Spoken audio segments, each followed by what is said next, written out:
The crisp November air settled heavily over Moscow, Idaho, on the evening of November 12, 2022. The little college town home to the University of Idaho was buzzing with the usual weekend energy. Students crowded local bars, laughter spilled out of restaurants, and music pulsed through rental houses scattered across neighborhoods. For the small city, weekends like these had a rhythm, a comforting, predictable beat of campus life. But on this night, that rhythm was about to be shattered forever. Inside a 3-story rental house at 1122 King Road, just off campus, 5 friends moved about with the careless ease of youth. The house had become a hub for students, a place of sleepovers, late-night food runs, and the kind of whispered secrets only shared in the early hours of the morning. That night, 6 people slept under its roof. By sunrise, only 2 would wake unharmed.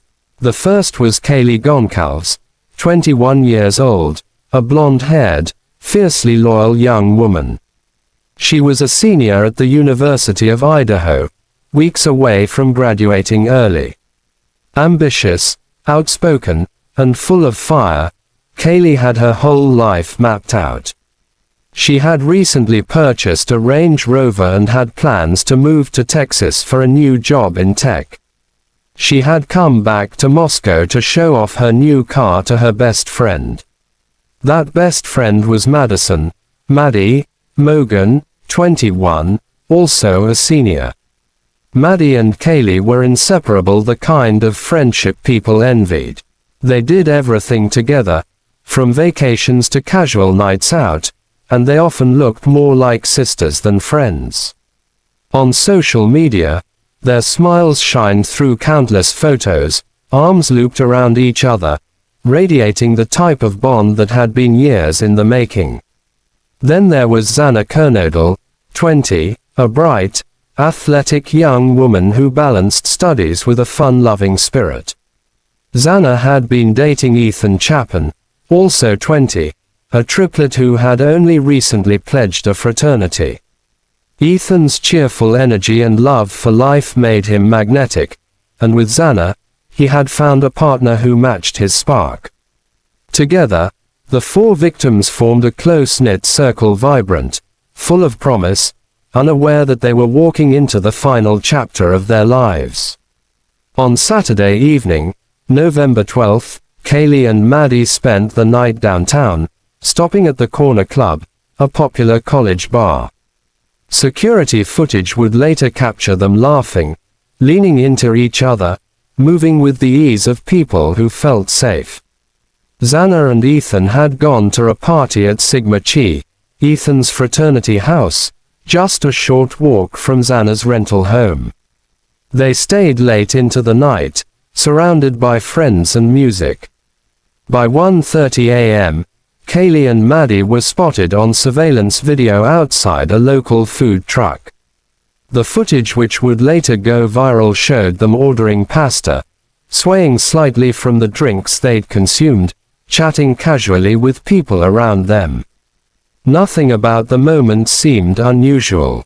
It looked like an ordinary Saturday night in a college town. By 1:45 a.m., a ride had dropped them off at the King Road house. Xana and Ethan returned about the same time from the frat party. The house grew quiet, lights flickered off, and one by one, its residents drifted into sleep. At around 4 a.m., the stillness was broken. A figure slipped silently into the house. Armed with a large knife, the intruder moved through the rooms with chilling precision. What happened inside during those horrific minutes remains partly unknown, but what is certain is that Kaylee, Maddie, Xana, and Ethan were brutally attacked in their sleep. The stabbings were frenzied, violent, and shocking in their savagery. The coroner would later confirm, some victims had defensive wounds, suggesting they had woken and tried desperately to fight back. By 4:25 a.m., the killer was gone. The house fell silent once again, except this time, It was not the quiet of peaceful sleep, but the suffocating stillness of death. Hours passed. 2 surviving roommates slept on the lower level of the house, untouched and unaware of the nightmare that had unfolded upstairs.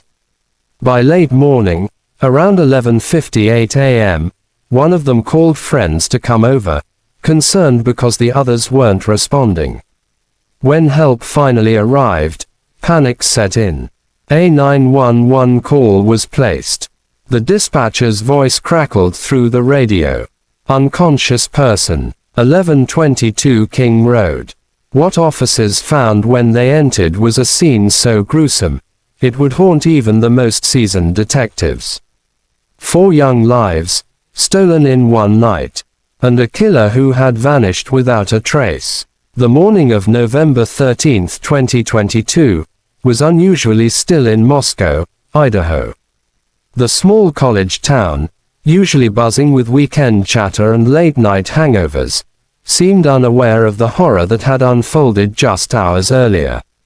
Inside the rental house at 1122 King Road, the once lively walls that had witnessed countless study sessions, movie nights, and parties now stood silent.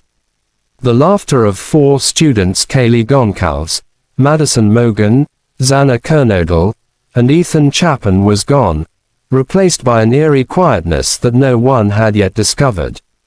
It wasn't until around 11:58 a.m. that the nightmare was revealed. A call to 911 came from a cell phone belonging to one of the surviving roommates, reporting an unconscious person. The dispatcher, likely imagining a student who had passed out from drinking or illness, had no idea what the responding officers were about to encounter. When police arrived, they entered the home and were met with a scene that even seasoned officers would later describe as the most disturbing crime of their careers. Each of the 4 victims had been brutally stabbed to death with what investigators would later believe to be a fixed-blade knife, similar to a combat-style car bar.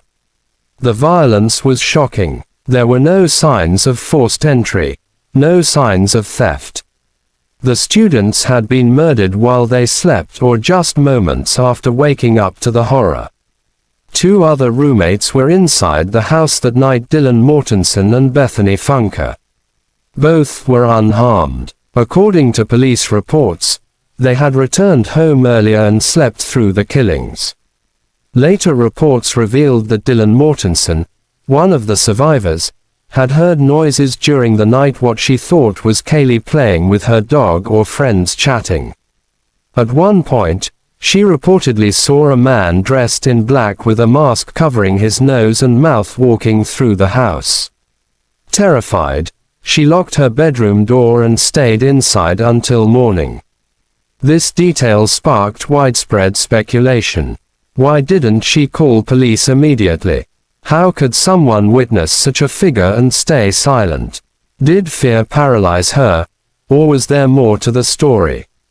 Investigators eventually clarified that trauma responses vary widely. Some people freeze, unable to act even in extreme danger. But for many, the question lingered.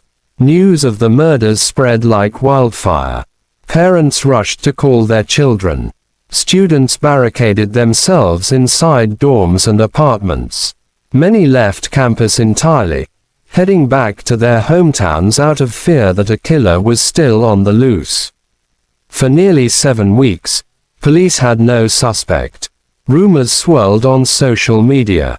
Was it a jealous ex-boyfriend? A stalker obsessed with one of the girls? Or a random drifter passing through town? The lack of answers created a storm of anxiety. Police released little information, only confirming that the murders were targeted, and that the community was not in danger, a statement that many found contradictory. Meanwhile, grief hung heavy in the air. Vigils were held, candles lit, and pictures of the victims were placed across campus. Friends described Kaylee and Maddie as inseparable best friends since childhood, Xana as full of energy with a contagious laugh, and Ethan, who had been dating Xana, as the kind of guy who could make anyone smile. The lives of 4 young people with so much ahead of them had been violently cut short, and the question remained, who did this, and why?